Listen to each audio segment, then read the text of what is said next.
ఇక మనోడు రఘునందన్ మాట్లాడుతున్న తీరు చూస్తే రోజుకో తీరు ఆశ్చర్యకరంగా మాట్లాడుతున్న పరిస్థితి ఉన్నది. ఫస్ట్ మీ పార్టీలో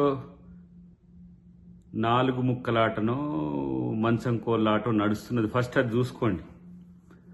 ఏంటి అధ్యక్షుని పోటాపోటీలో ఒక్కొక్కళ్ళు వక్తృత్వ పోటీలు పెట్టినట్టుగా ఒక్కొక్కరు రోజుకో బ్రేకింగ్లు చేసుకోవడానికి ఒక ప్రయత్నం చేస్తున్నారు.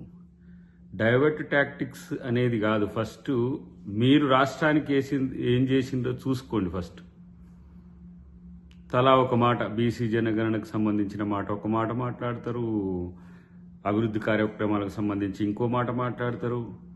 మీ ఉనికి కోసం చేసే ప్రకటనలు తప్పితే కాంగ్రెస్లోకి వచ్చిన ఎమ్మెల్యేలు మళ్ళీ వెనకకు పోతారని చెప్పి వీళ్ళకి చెప్పినట్టు ఎవరు? ఫస్ట్ మీ వాళ్ళు ఎటుపోకుండా చూసుకోరి, మీ ప్రభుత్వానికి వచ్చే సమస్యలు ఫస్ట్ చూసుకోండి. కాబట్టి ఇటు చంద్రబాబు నితీష్ కుమార్ మీద ఆధారపడ్డ ప్రభుత్వం మీది. మీ ఇల్లు చక్కగా చూసుకునేది పక్కన పెట్టేసి ఇప్పుడు కాంగ్రెస్ ప్రభుత్వం మీదకి వచ్చిన కామెంట్స్ ఎందుకు?